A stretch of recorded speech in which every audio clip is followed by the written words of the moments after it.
Ngishayele nomphathi wohlelo umqondisi wohlelo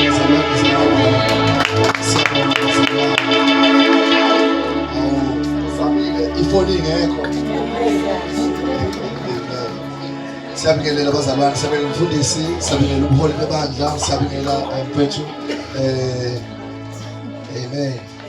Mfethu silalelayo, ngibingelela nje bonke abazalwane, ngibingelele izwini kuthuma msibanibani, ngicela ukuthi usisiphilile ngoba manje ngisifaka kahle. Amen. Ngiyabingelela abazalwane, umhlobo wami ngisamazi. Ngibingelela nje bonke abazalwane, umfundisi, umsomi, ngiyakubingelela baba wami enkosini, bazalwane, iyona ke indoda le engikhonza ngaphansi kogcobolwane. Hallelujah. Amen. John chapter 14 zomfishane bazalwane, ukuze sisebenze leyo nto leyo. Inhliziyo yenu mayingakhathazeki, kholwani nguNkulunkulu, nikholwe nayimi. Ekhaya lika baba kukhona izindlu eziningi. Uma bekungenjalo ngiyakunitshela ukuthi ngiya ukunilungisela indawo. Nanxa ngiya nginilungisela indawo, ngokuye ngize nginibuyisele kimi, ukuba lapho ngikhona nibe khona nani, nalapho ngiya khona niyayazi indlela. Lokhu kuyizwi lenkosi, ibandla lithi amen. One more scripture. Ngicela ufunda Isaiah is it 60, Isaiah 60 iverse nje leli elilodwa elokuqala.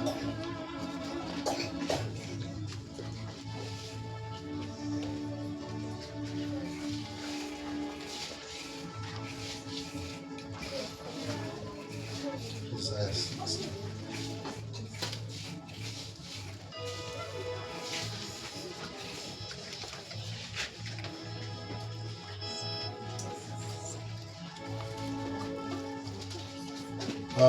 No. I want to 60. That's what I'm doing.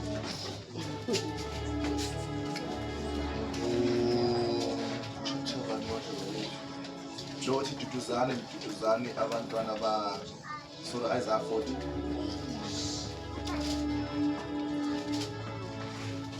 Tutuzani nibaduduze abantu bami, usho uNkulunkulu wenu. Qungani iJerusalema isibindi, nimemeze kulo ukuthi ukulwa kwalo sekuphelile, nokuthi buhlanguliwe ububi balo, ngokuba lamukelisiwe esandleni sikaJehova ngokuphindaphindiwe ngazo zonke izono zalo. Amen. Uverse 7 nakhona uthi utshani buyabuna, imbali iyavuthuluka ngokuba umoya kaJehova uyaphephetha kukho impela abantu bangutshani. Verse 8 utshani buyabona, imbali iyavuthuluka, kepha izwi likaNkulunkulu wethu limi kuze kube phakade. Nasithobisa amakhanda uNkulunkulu wethu, baba wethu osithanda kangaka, imisebenzi yakho, izenzo zakho zenza uNkulunkulu wethu ongcwele singangabazi ukuthi uNkulunkulu okhona, osithandayo, osihlelele okuhle, kodwa nokuthi ekugcineni omubi ngeke aphumelele, kodwa kophumelela icebo lakho nabantu becebo lakho. Siyabonga ke uNkulunkulu wethu usihlanganisa kule ndawo nokusikhumbuza indaba enhle kangaka neyisisekelo sevangeli lonke, nokuyistatement esimnqoba uSathane aphele amandla ukuthi uKristu wasifela. Siyabonga uNkulunkulu wethu ogcwele ukuhlanganyela kwabantwana bakho. Ngiyakholwa, ngiyakhuleka ukuthi abanye bazozuza imvuselelo, abanye bazozuza ukuphila, baholeleke ensindisweni enokuphila okuphakade. Siyanxusa Nkosi ukuthi ukukhuluma kwakho kungabi yize kodwa kuthole indawo enhlizweni zabantwana bakho. Silizwe izwi lakho lakhele kithi, lakhe uhlobo lwabantu odingwa nguwe. Lifake isiko enhlizweni zethu nasey'qondweni zethu, okuyisiko lasekhaya ezulwini, nokuyisiko kufanele siphile ngalo thina bakamoya. Siyafisa Nkosi, siyakhuleka, siyanxusa ukuthi nabasilalele emakhaya ubahambele uNkulunkulu wethu ogcwele, uzambule Nkosi uJesu ngendlela especial, ngendlela ekhethekile, ngendlela enamandla, ngendlela efaka inselelo kolalele, ukuthi uNkulunkulu wethu ogcwele bakubone kubalulekile ukusukuma bakukhonze. Siyabonga ngeNkulunkulu wethu ogcwele ukuzambula kithi. Sibonga Nkosi uJesu ukuthi uyaqhubeka, uyazambula, uyasihlakaniphisa, usenza siqonde, and the more siqonda ngawe siluza i-interest ezintweni zasezweni. Siyabonga ngeNkulunkulu wethu ogcwele ngakho konke. Thatha udumo lonke lwakho in Jesus name we pray. Amen. La sifunde khona bazalwane Isaiah chapter 40. uNkulunkulu uveza ukubaluleka kokuthi abantu bakhe bamele ukududuzwa. The other aspect as ngiyazi bazalwane ukuthi sisephasikeni. Mhlasimbe ngilindelekile ukuthi ngikhulume ngokuthi uJesu uvukile, but nalokho engikhuluma ngakho bazalwane engizokhuluma ngakho kuwama benefits ukuthi uKristu uvukile, ngoba ekuvukeni kwakhe kusho ukuthi nalikhona ivangeli, ngoba uthi uPaul uma engavukanga kusho ukuthi alikho ivangeli nokuthi sisasezonweni zethu. Amen.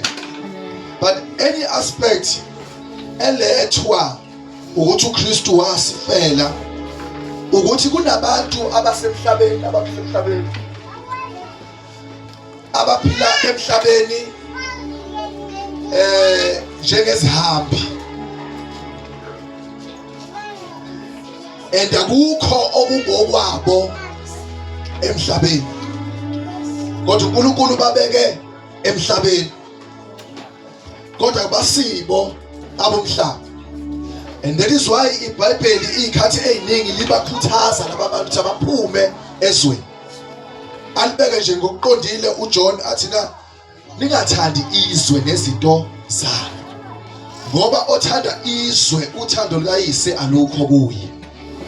So bazalwane, ivangeli nje lihamba lapho, ayikho lento yokuthanda uNkulunkulu uphinde uthande izwe.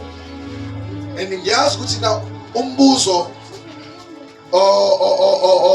obalulekile no relevant lapho uthi na sihlukanisa kanjani ke lokhu kungokwezwe, lokhu kungokaNkulunkulu, sikwazi ukubeka inhliziyo yethu kulokhu kaNkulunkulu siyisuse kulokhu kwezwe.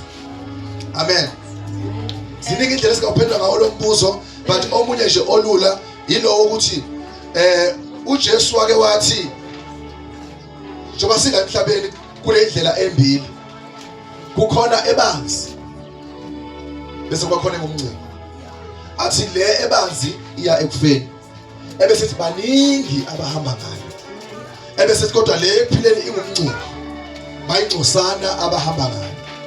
So enye indlela yokuhlonza izinto zezwe ukuthi izinto noma cishe zonke izinto ezithandwa ubuqaba akuzona ezikaNkulunkulu.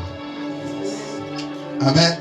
Okay, zikhona ezinye mhlawumbe singakhuluma ngazo ezispecific izwa uNkulunkulu ezidalulile nje specifically, but enye indlela yokuhlonza okaNkulunkulu noma nalokho ongasiko nokaNkulunkulu ukuthi okukaNkulunkulu kuvamise ukuthi kusupportwe ingcosana. Yabo kusuka nje endulo uNkulunkulu, zonke into kaNkulunkulu ziyaphambana nezinto ezi-interesta izwe. Ingakho uNkulunkulu ethi na even nabantu ahlela ukubakhetha ukuthi asebenze ngabo, akubi abantu ababona befanelekile ngokwamehlo abantu. Singabheka ukuthi mhla kuzogcotshwa uDavide wayengekho emcimbini because ukubuka kayise uJese wathi mayebheka wathi na hayi kufanele kube phakathi kwalaba abadala ngeke kube yilo therefore wena hamba uyokwalusa ngoba umcimbi ohlangene nawo kanti uNkulunkulu une-interest ngalo muntu lo ongekho.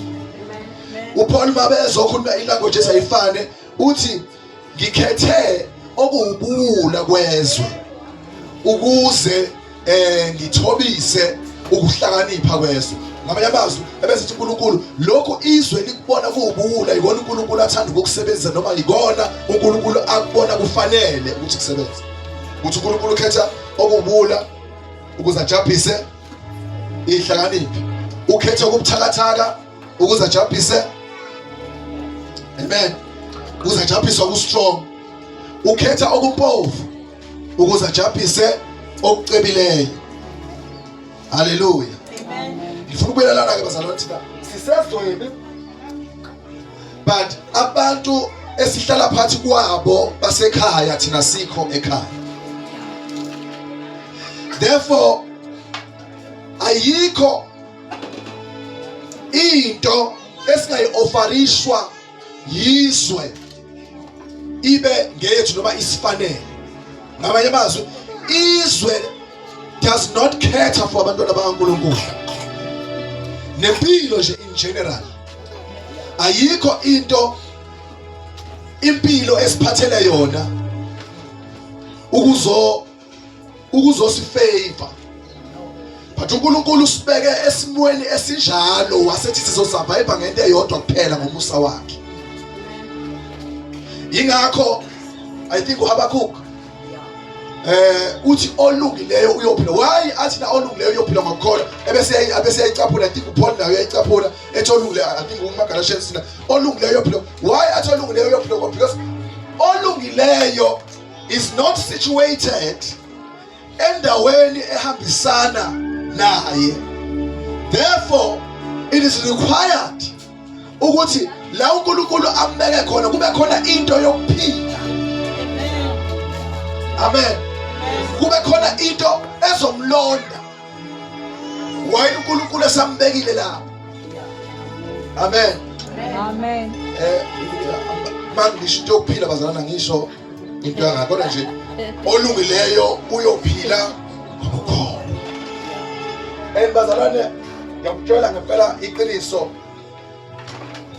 as a believer you cannot make it in this life without faith. Uyakudinga ukukholwa. Yonke indlela esihambayo ifuna ukuthi sibe abantu bokukholwa. Because ukukholwa kukwazi ukukulethela izinto ezingekho zibe khona ziphile kuwena. Ngesikhathi seziphila kuwena then you are able to survive whatever inamba obhekana nazo. Hallelujah. Amen. So if faith iyasithwala noma ukukholwa ukwazi ukuthi there is an existing God somewhere who's alive and active, who watches over me, who knows my each and every step, owazi ukubona ngemuva ngibheke phambili, owazi ukubona ababhekile ngilele, owazi ukubona abangicebela amacebo amabi ngingekho aware. Sometimes abaseduzane nami engibabiza ngabangani kodwa kanti bona bangicebela amacebo okay noma ngibeke kanje ngoba sesajwayele ukuthi na masishumela ivangeli simbeka kathi ngabantu abaright nini. Sometimes amacebo amabi avela kunina ngicebela abanye abantu amacebo amabi. Yes, ngiyazi sisajobheka ukuthi masikhuluma gospel sikhulume ngathi na uNkulunkulu is always on our side kanti nathi sibe sibhede. Uyabona ngathi yonke into esiyenzayo nje uNkulunkulu uthatha iside lami. Siye simmeme naseyimpini zethu mabe kukhona umuntu engixabene naye nje engazwele kube sengathi manje noNkulunkulu uxabene naye ngoba exabene nami. Awu haleluya. Amen. Haleluya. Kube khona namavesi ke sididisa ngawo thinta mina uthi inhlamvu yeso laNkulunkulu. Haleluya. Singabe sisazibheka ukuthi ngize ngithintwe nje mina bekenzeni. Ngoba kwesinye isikhathi ngithintwa nje kufanele ngithintwe. Wena usukela la. Amen.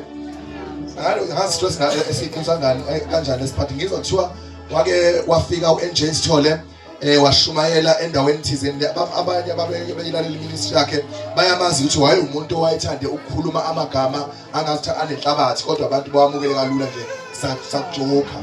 Kanti kuzoba khona i-evangelist encane ebukela kuye ithande lento yayo, nayo imenywe njengoba ngimenyiwe nje, ithi ngifika nayo ebese ngibingelela ifebe sendawo, ngibingelela amahosha bendawo, yabo.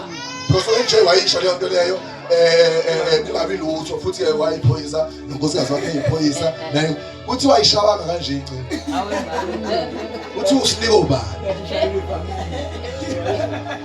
mesixoxela abantu ithi nginjena nje ivangeli shayelwe ubuwula hayi ivangeli nje ahlangene nalento le ebekade eyisho. Amen. Asibelana bazalwane. Therefore abantu bakaNkulunkulu bahlezi bese sidingweni seduduzo. Why? Because abekho ekhaya, and nothing that is in the world favor them. Nothing that is in the world favors them.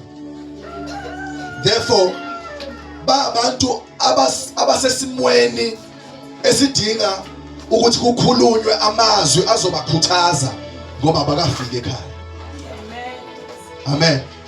So that is why Isaiah ethi duduzani nibaduduze abantu bami usho uNkulunkulu. By the way, leli verse ivesi laliprofetha ukuthi ekufikeni kaJesu kuyoba khona leyo nduduzo epheleleyo mayesefikile uJesu. Naku kuze kuthiwa qungani iJerusalema isibindi nimemeze kulo ukuthi ukulwa kwabo sekuphelile, and we know njengabaKristu ukulwa kwethu kophela kuphela mhla evela. Engakaveli sisekulweni, but akuyona impela kaNkulunkulu ukuthi masibizelwe ekulweni. Ekulweni sisekulweni because sisemhlabeni, sisezweni noma silona ikhaya. Mhla safika ekhaya sobe siqedile ukulwa, sobe siqedile ukuba sempini. So kuthiwa ukulwa, so la uIsrael noma isizwe sakwaIsrael sasithenjiswa ngoJesu ozakufika, ozothi ekufikeni kwakhe azoqeda noma yini ezwakala iyinto elwisana nepeace yabantwana bakwaIsrael. Amen. So that is why kuze kuthiwe lapha ku verse 9 verse 8 utshani buyabuna imbali yavuthuluka, kepha izwi loNkulunkulu wethu limi kuze kube phakade. Amen. Amen. Ikhona bazalwane. Amen. Ikhona kodwa. Amen. And then John 14 uthi inhliziyo yenu mayingakhathazeki. Inhliziyo yenu ngithe enye izinto uNkulunkulu ayiqaphelayo leyo ukuthi noma kungaba khona impi kuyingaphandle, but uNkulunkulu into asithembise yona ukuthula kwangaphakathi. So ingakho ke uJesu kumthinta ukubuka kwabafundi bakhe ababone bekhathazekile besethi inhliziyo yenu mayingakhathazeki. So one of the things uJesu azifele njengoba sithi wafa nje uJesu, so that our inner man will be taken care of. Ukuthi noma sisezwe noma silona elasekhaya kodwa sibe sekhaya ngenhliziyo, sibuzwe ubumnandi bokubasekhaya ngokukholwa, sibe noJesu. In fact uzathi uJesu lana ngihamba ngiyolungisela indawo ukuze mayisilungile ngibuye ngizonithatha ukuze nibe nami. It has been ukufuna kukaJesu kusukela kudala. Mawufunda incwadi yaExodus uthi la ku introduce wakho uthi nakufaya kwakhe we-88 abanakeni uthi uNkulunkulu kuMose uthi ya abantu bami mabangakhele indlu. Why? Ngoba uzohlala phakathi kwabo, so that I can dwell amongst them. Amen. Now uJesu mayisho lamazwi chapter 14, this was after Jesus had made a name for himself. Ngalesi sikhathi usemvusile uLazaro abafileyo. Ngalesi sikhathi usengenile eJerusalem lekuthiwa i-triumphal entry, la kuthiwa khona wathi mayengena bamdumisa abantu for the first time ukuthi abantu basho mazwi linye bebhekise kuyena bathi Hosana Hosana weliphezulu ubusisiwe oza egameni lenkosi. Ku chapter 12 verse 20 sekuke kwafika namaGreek athi besicela nisibonise uJesu. Amen. Ngamanye amazwi useyaqala uyaduma. This is the moment for him to spread his wings. Uma ngabe bewumuntu wokuthanda udumo bese kuyisikhathi sokuthi ke manje usengaduma ke manje usengenza lama interview usengakhipha ama post asho ukuthi uzobe nenkonzo kuphi, therefore fanele inkonzo zenu nize kuyena. But ngalesi sikhathi uJesu ekhula ngemsebenzi ezuza futhi nabalandeli abaningi, that's when he decided to focus on his disciples. Ingalesi sikhathi ekhetha yena ukuyigezela inyawo zabafundi bakhe. Ingalesi sikhathi yena eqhubeka eba reminder ukuthi kumelwe ukuthi ayohlushwa ezandleni zabapriest nababhali. Ila yena efocusa kakhulu kwi-mission yakhe because he was a man who was born to die. Amen. He's the only man okufa kwakhe asikwazi ukudescribe ngokuthi kufa ulinu, because ukufa kwakhe kwakuhlelwe uNkulunkulu ezulwini, kwakufanele afe. Ingakho thina ngimelwe ukuthi ngiyohlupheka. Mathi ngimele ukuthi it is appointed unto me. This is my portion.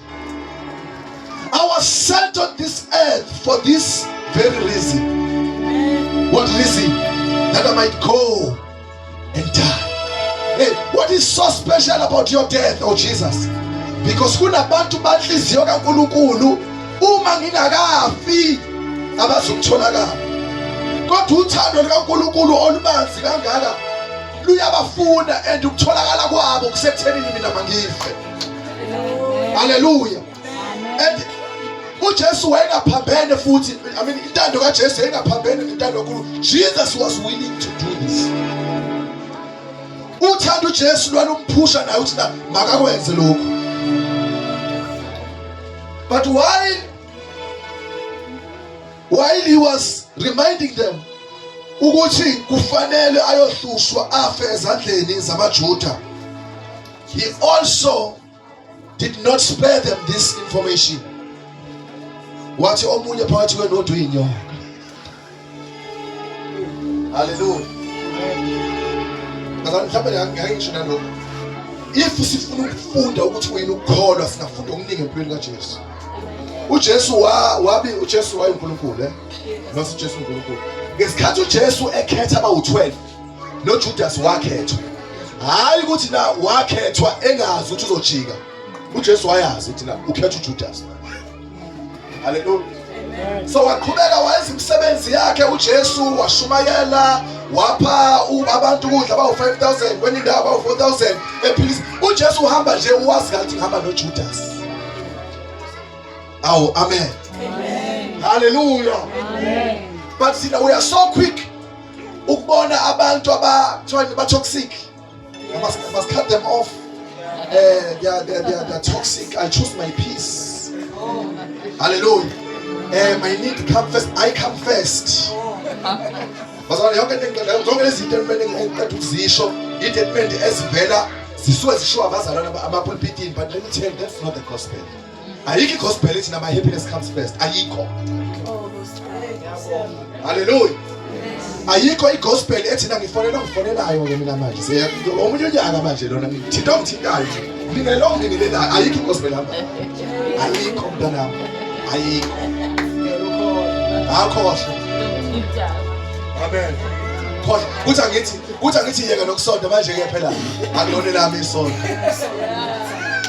Kodwa nje umusamba ngalelo, and ngicela ukusho lokhu bazalwane, mangisho kanjena angimhluleki because I know ukuthi na zonke lezo leyo theology le isuka ikhululwa la eBhayibhelini isho yithi. Hallelujah.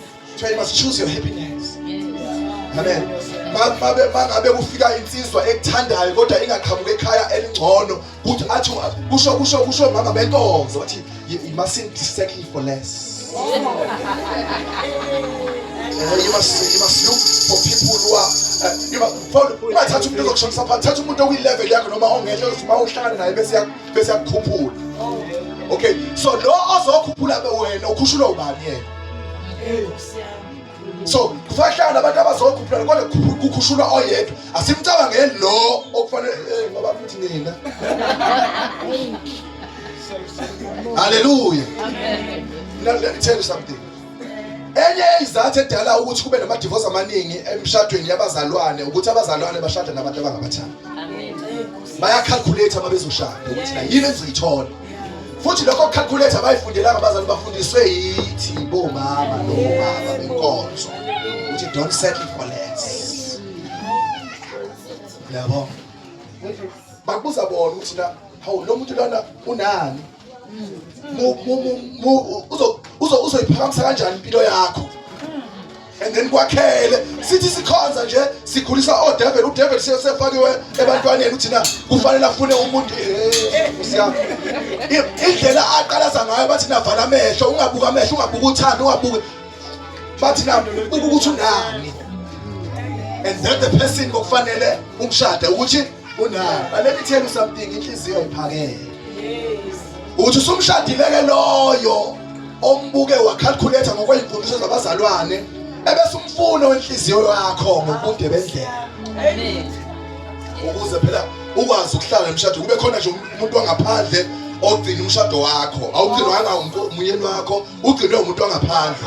Ukuthi ukuze ngabo ngizohlala la ngicimeze lekuzimalanga lena yabona nje ngishakatha nginakile. Abanye baze bangene edamazweni ukuze njalo bebuka umyeni wakhe ambuke ngamehlo yabona bazombuka esopa.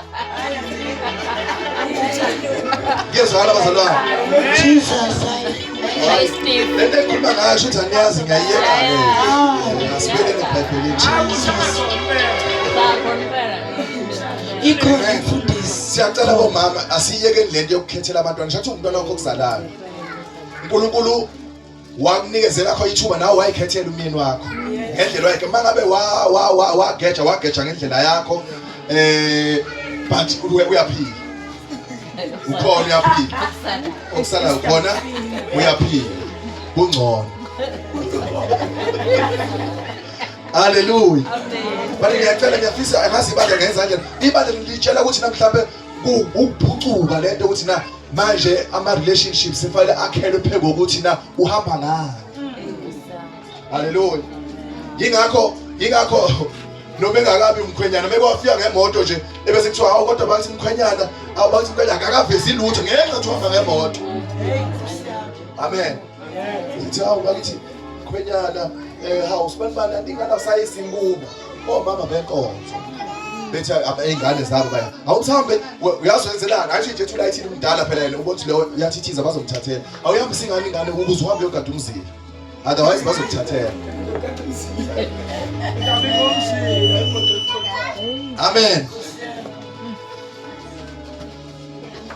So he constantly remind them that there is a snake la phakathi kwethu. Ujesu wathi esuka wathi na yazi ukuthi madlabe niyadideka lo ngikhuluma ngaye njengamanje ufaka isandla kade la.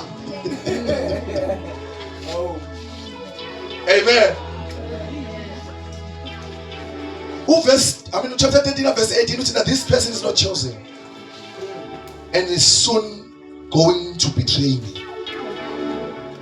Hallelujah. Now why ngisho lezi zinto bazalwane? uJesu yena ozofa, right? Uyena oqeda ukutshela abafundi bakhe ukuthi uzofa before afe uzoyohlushwa ezandleni zabaphristi nababhali. Number 2 uthi uthi nangizofa bese sina i-Jewish community yonke against me. Amen. Ebesethi kwalabahlobo bami abayingcosana engihlangene nabo la phakathi kwabo khona oyinyoka. Amen. Ebesethi nakukhona ebesethi kwalaba abangezona inyoka nabo balekha ifaith because soon they are going to desert me. And now phela uJesu sesiphambanweni wayesena nomfundo oyedwa naye wayemiqama. lo wathiwa mama bheka indodana bheka umama, but the rest even the person owake wathi mangabe kukhulunywa izinto zakaPelothi wavela emuntu oqondayo wathi uJesu abantu bathi ngubani baphendula wayeseyaphendula ukuthi bayagcineni wathi uJesu mayeqeda ukuphendula waseJesu yabona into eyikhulumayo Petra iveli kuwa uyambulelanga inyama kodwa ubaba osezulwini ukwambulele ngamanye amazwi lento inamandla futhi iyiqiniso bese uJesu ngaphezu kwaleli dwala ibandla ngizabulala. So uPetro wayene revelation bonke abanye abafundi ababengenayo, kodwa ngomzuzu wokugcina akagcinanga ukumshiya uJesu kodwa waphinde wazalambazana wamphika noma sebethi kodwa ukhulumiso kwakhe wathi mabethi ukhulumiso kwakhe thina yabona awuthi ngivele ngisuke ngihambe wathi uthi uyatabuzela ihamba wathi awubuka nokuhamba uhambiso kwakhe. So uJesu is the person uyena umuntu ofaka ukukhathazekile uthi insuku zakhe sezimfishane, soon is going to be crucified. But uJesu being uJesu, he sees abafundi bakhe bekhathazekile. Amen. And njengamanje uJesu ukhathazwa ukuthi abafundi bakhe bakhathazekile. Three things uJesu ezazimhlephula inhliziyo. Number one, which one of you is going to betray me? Number two is that all of you are going to desert me. Number three, ukuthi I am leaving you. Nazi izinto ezikade ziphethe kabi uJesu enhlizweni yakhe. So abafundi bakaJesu nabe babenakho ukukhathazeka kodwa noJesu wayesekhathazeka. uJesu usekhathazwa ukuthi bakhathazekile. Useyabuya ke manje uJesu uzonakekela ukukhathazeka kwakhe. Kahle kahle umuntu obedinga ukududuzwa la, obedinga ama friends, ebedinga isupport bekuJesu. But uJesu wasuka endaweni yokuhlupheka yokufuna ukuzwelwa ebona abantu abakhathazekile. The same way uJesu ebona abantu abambulalayo wasuka kwiposition ukuthi uyabulawa wazothatha iposition yokuba intercessor. Wayesezwakala sethi baba bathethelele kodwa kuzobulawa yena. Wezwakala sethi baba bathethelele ngoba bakazi. Ngamanye amazwi uJesu wakhathazeka ngabantu abangakhathazekile ngaye. Wakhathazeka ngabantu abayizitha zakhe. Wakhathazeka ngabantu abambulalayo. Wakhathazeka ngabantu abangamfuni. Hallelujah. Waswitcha iposition. Wazoba phakathi kwabantu abambulalayo noNkulunkulu. Wayesebhekisa kubaba wakhe. Wathi baba ungabathinti lapha. Kodwa bona bathinta yena. Uthi yena ungabathinti lapha. Kunalokho uthi lesisenzo sabo ungasibali kubo bathethelele. Oh yes. Ngokuba bakwazi abakwenza. Jesus. Awu uJesu waba umuntu omdala o-understanda into abangayi-understand. He became the bigger brother. Bazalwane ebuzalwaneni sibizele ukuba o-bigger brother. Amen. Ukuba u-bigger brother ukukwazi ukuzwelana nobuthakathaka bomuntu exabana nawe. Ungene ezicathulweni zakhe ubone ukuthi na akuyena kodwa isitha siyamsebenzisa ebese wena uchoose ukuthi na I'm not going to be angry. Yebo usengithukile, yebo usengishayile, yebo ungihlebile, yebo ungishaye ngestina. Yazi ke bana ungishaya ngestina. Hallelujah. Kodwa mina as a bigger brother, as a bigger sister, I choose to forgive. I'm not bazalwane la ekholweni asisho ukuthi ngeke ngicole ngakaxolisa la ekholweni kuba ngenye ngempela bazalwane. We don't wait for people to come back to us and say sorry and then forgive. Amen. Tina, we choose to forgive all the time. Is it easy? No. But that's the gospel. Siyambonga uNkulunkulu thina uNkulunkulu uyazi ukuthi sabantu, uyazi ukuthi na siyadinga kahle thina manje yabona manje na lingapheli lingashoni la ngadini wami. Usho ukuthi na I am giving you isikhathi sokuthi na udinwa because vele umuntu izinto ezokwehlela zizokudina as a person. But ungabambi isikhathi ngamanye amazwi usho ukuthi na between ukuthukwa nokushona kwelanga, there is enough time for you to realize who you are. Wena umntwana kaNkulunkulu, and by definition umntwana kaNkulunkulu is a forgiving person. Umuntu othi siyadlulisa thina abazalwane, sidlulise ngeqiniso, singathi sidlulisile ebese sishiya futhi ukuthi bese sibazi na awusakanjani. Nango 2019 wangiphinda ngo2020 ngathula.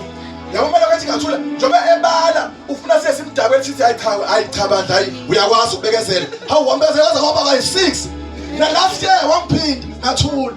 Yabo bathi ngathula nje ufuna sithi nayichasha ukuthi Nkosi yami ukhona impela. The fact ukuthi uyabala awukholwa.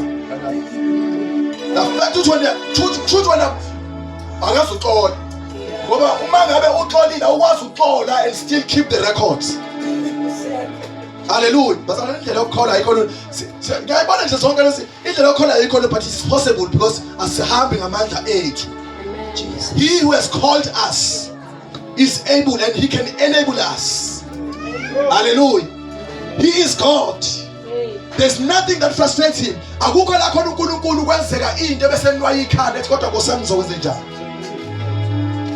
Awekho amandla angaphezulu kaNkulunkulu. uNkulunkulu does not report to anyone.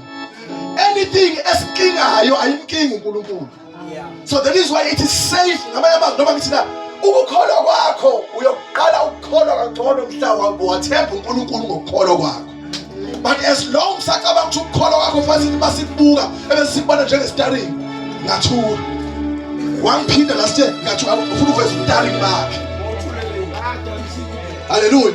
But ngosuka siyothatha ukukholwa kwethu sikubeke uNkulunkulu mphathele khona ngitshele ngenze njani ke manje.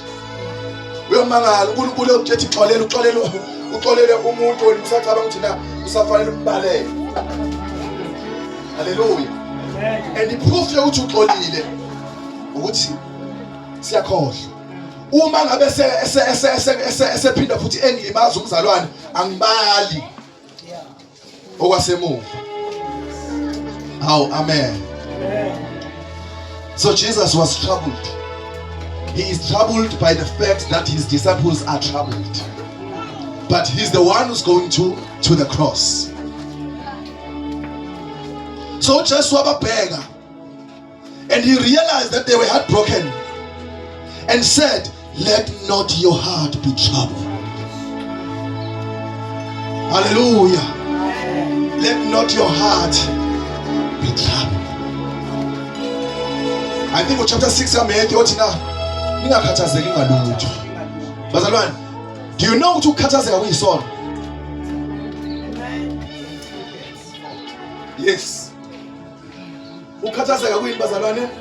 Kuyisono. Why ngithi kuyisono? Because there is a direct command evela uNkulunkulu ethi ningakhathazeki. So okusho ukuthi mawenza i-opposite yokukhathazeka, you are now weqa umthetho kaNkulunkulu. Bese kuqhubeka ke futhi because imvamisa izinto ezisikhathazayo sisuke sikhathazwa ukuthi na kodwa ngizokwenza. Njengoba uthi ngizokwenza ngisho ukukhathazeka ngento efuture nje ukuthi ngizokwenzani. Asivamisile ukukhathazwa izinto esesidlule kuzo. Sikhathazwa izinto uthi konje Nkosi yami ngizokwenza njani. Hallelujah. Uthi kuJesu ningakhathazeki ngokuthi bese bala ama basic needs of life. Asingakhathazeki ukuthi ngizodlani, ngizophuzani, ngizogqokani. Ngiyakuzwa bazalwane? Ningakhathazeki ukuthi nizodlani, nizophuzani, nizogqokani. Athi ngoba uNkulunkulu uyazi lezi zinto lezidinga. Uthi uma ekwazi ukugqokisa utshani basendle bube buhle kangakuthi na ubuhle babo even uSolomon in his splendor he could not match them. Bube khona namhlanje ngakusasa bushiswe ngomlilo kuphela. Uthi uma ekwazi ukunakekela inyoni zezulu. Ebese sithi kangakanani ke kimi. Ningakhathazeki. You know, yazi yini isono sokukhathazeka ngakusasa? Yeah. Isono sokukhathazeka shuthi na uyisela. Umuntu bekhathazeka ngekusasa yisela. So isono onaso is a sin of theft. Uyantshontsha. Untshontsha ikusasa uNkulunkulu engakanikezi lona. Amen. Ngamanye amazwi usunele wena ngokuphila namhlanje wena unikezwe namhlanje wena. Amen. Unikezwe inamhlanje nini awunikezwanga ikusasa namhlanje. Njoba nje ungakafiki ikusasa kabe lakho kusenaNkulunkulu. So wena kusho ukuthi na sewufaka isandla ezintweni ongazona ezakho. Uyayithatha uziletha la uzokhathazeka ngazo kodwa kuzona ezakho. Uyaxambukela. Amen. Yazi basikhuluma kanje bakhona abafundile abathi hayi ayikho ke lento ayikho ke lento because life is about budget. No, I'm not talking about budget. In the right budget. Budget enye into ukhathazeka enye into. Ngithi mina ningakhathazeki ngekusasa ukuthi nizokwazi zophutha. Ushizi ngoba ubaba wenu osezulwini uyakwazi. Amen.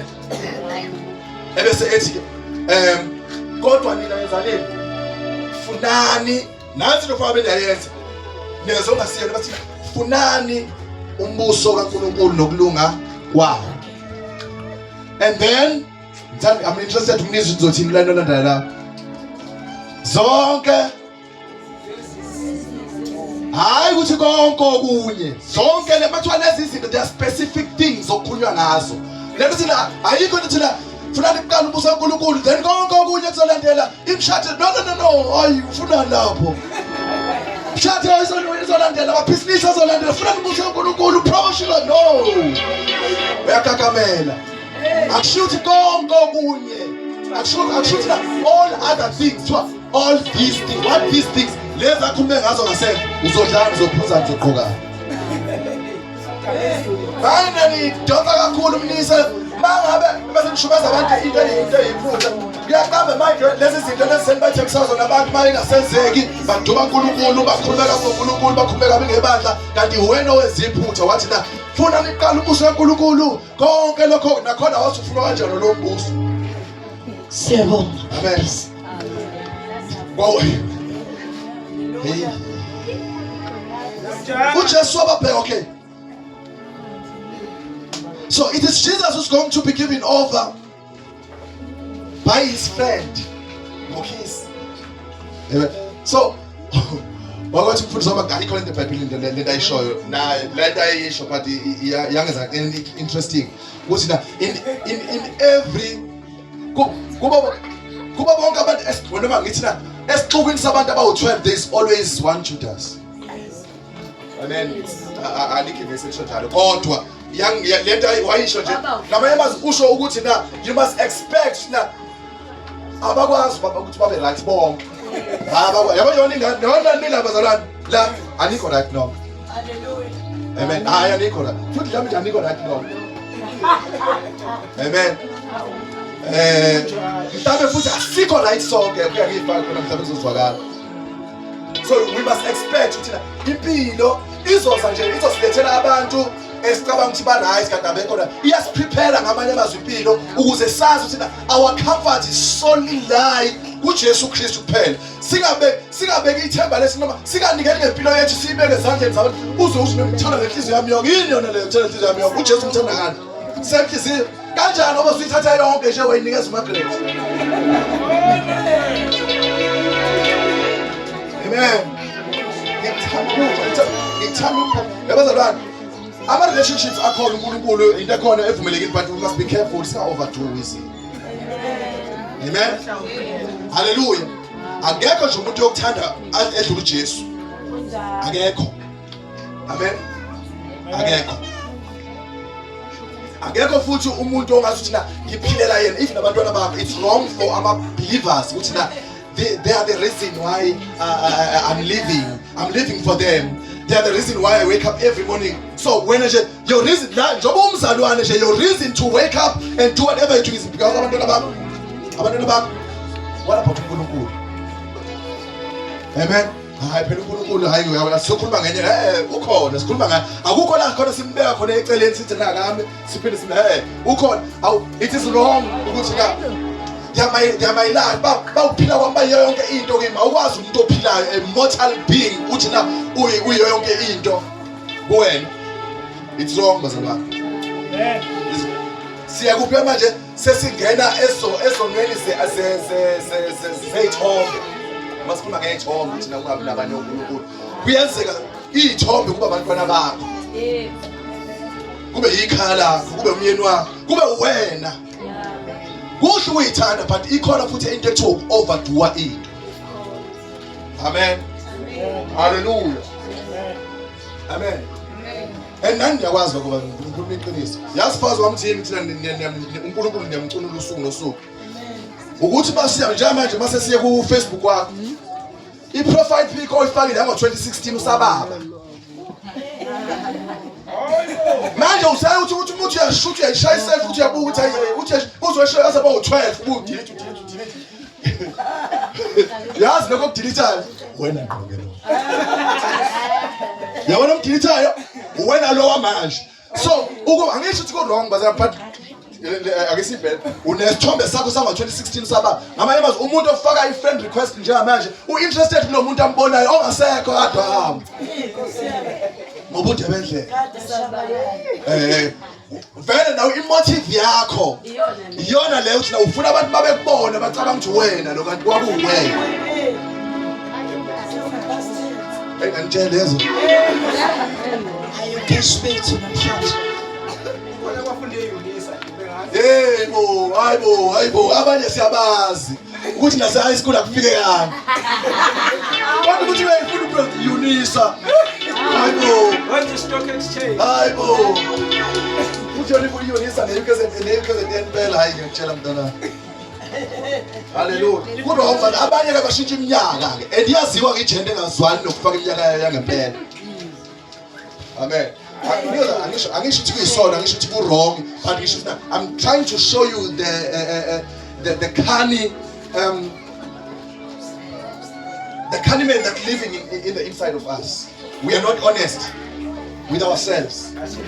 And sibiza ngamakhono. Amen. So it is Jesus who's going to face. It is Jesus who's going to be deserted by the only people whom he loved. And he spent the whole life emhlabeni nabo, but they're going to desert him.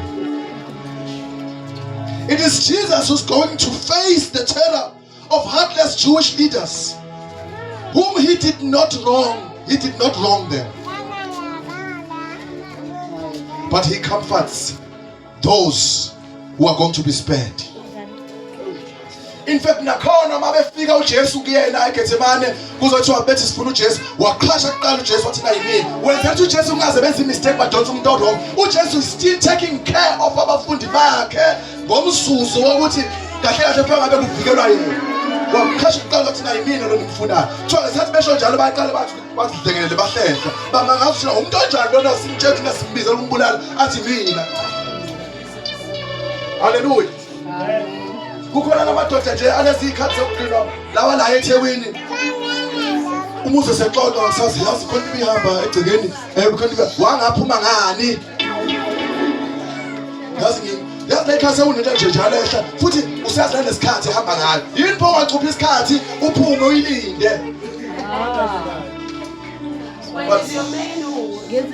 Hallelujah. Jesus never wanted to have life without, Jesus never wanted us to have life without trouble, but he promises that we could have an untroubled heart even in the troubled life. uJesu akasithembisa ngalamazwi, uJesu akasithembisi ukuthi na sizoba nempilo engenazo inkinga, kodwa usithembisa ukuthi na siphakathi kwempilo eneyinkinga kodwa singaba nezinhliziyo engakhathazekanga.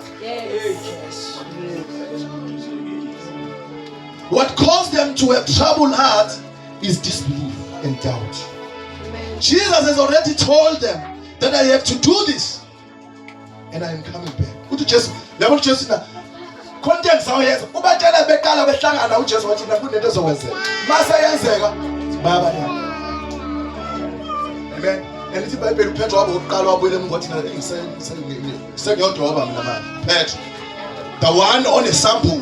Wathi ngiyodroba manje. Ingakho uJesu mabe sebuya after 3 days esevuka ekufeni uya futhi olwandle bayafika futhi bayadoba. Ubabuza umbuzo ababuza wona mhla efika ezobashintsha bezobenza abadobana. Wathi yeba lapho ufika uthi teknon uthi bantwana. Why uthi bantwana? Because uJesu sahlala nabo isikhathi eside for 3 years ezama ukubadodisa. Kuthi abafika umzuzu owodwa futhi abade baprepareile ngawo. ba-actise wey'ngane siyabo thina bantwana khona senikhethile bathi abanye hayi sishikashike ubusuku bonke wasiphinda futhi uJesu wenza exactly indlela kade esho ngayo iqala thina ake niphose ngasehlangothini oluthize naye bethi iBhayibheli babamba. Haleluya. Babamba. So uJesu uthi I have to go and do this and I'll be coming back. So uma ethi uJesu lana kule ncwadi siyifundisa siyapha sisapha uthi uJesu la nakhona njengoba ngiye ngiyolungisela indawo. Amen. So that I can come back and take you to where I am. So that where I am you shall be also. Amen. Mayithi uJesu ngiyolungisela indawo ayisho ukuthini? Yikuphi le ndawo ayikhuluma ngayo? Wayesho thina ngiya esiphambanweni. Because he says phambanweni la khona salungiselwa khona indawo. He says phambanweni la khona sithola i-identity yethu. He says phambanweni la khona sasenzelwa khona ikhaya. Kusesiphambanweni la khona i-address yethu ikhona. Kusesiphambanweni la khona sahlanzwa khona sayeka into esasiyiyo sasesiba yilokhu. Because kwenzakala kanjalo uma uJesu efika empilweni yomuntu umfika eyilokhu ebese ngeke ungene kaJesu ebese eba yilokhu. Uthi ngelinye ilanga kuPetro wena unguKefas but you shall be called Peter. Hallelujah. So you are but you shall be. Hallelujah.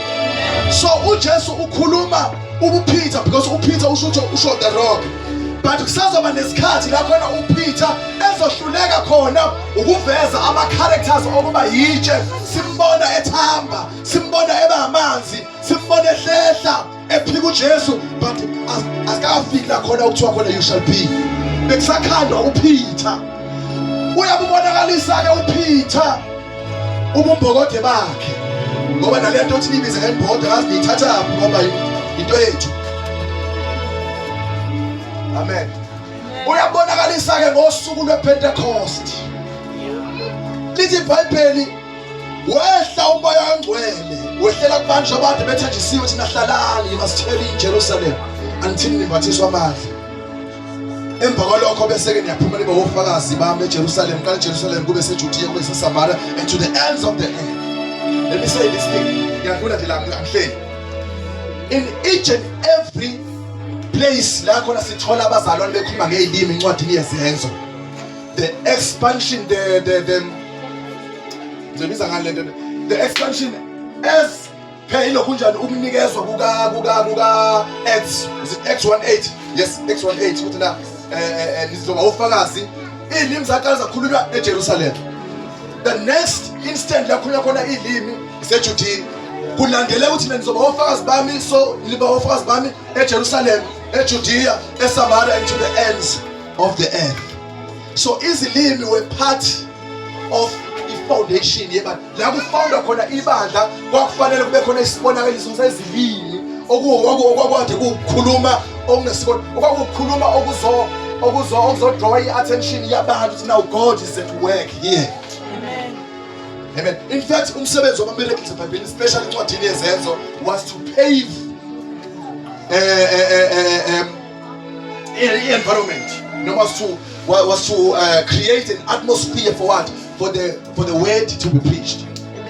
Amen. Amen. Hallelujah. Amen. So lana ke kwathi mabe beqeda ukukhuluma ngezilimi sekukhona abawumzela uthi nabantu badaweni sesekusenganje wasesukile uPetro uzonza into ethi ngisho uthi na when ama-miracles umsebenzi wama-miracles bazalwane akusikona ukuthi na azohlobisa indoda ethize kuthiwa le ndoda inogcobo lokuthi usibanibani uyabona nje mesafikile aze naye ke egcine esenza ama-poster nekhanda elikhulu ethi na come to a miracle night. I didn't know miracle night njengoba i-miracle kushuthi neyinto eyenzeka singazelele, so awukwazi ukwenza i-appointment ngento enze. There is one kuthiwa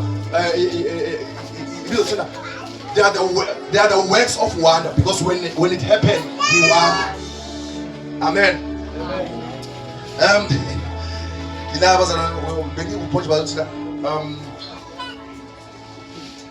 wase uPeter, and then uPeter wasesukuma. Usiyaqala manje seveza le character uJesu amprofetha ngayo eqala behlangana. Because uPetro wa introducewa umfowabo uAndrea. uJesu wahlala noAndrea kuqala. Amen. uAndrea wayesethi na ngakuyobiza umfowabo. Mayebiza umfowabo, mayeqala uJesu embona uthi na uKephas. But you shall be called Peter, which means the rock. Amen. So siyambona futhi nakoChapter chapter 4 la khona lithi iBhayibheli badlula ngasemnyangweni ekuthiwa omuhle. Ngithenza umfishano la. Ngiyaxolisa. Asiphame isithandazo. Asiphame isithandazo. Bese ngiyangezwa phela ukuthi ngathi seku right ngale. Ukhwinduli eluhlaza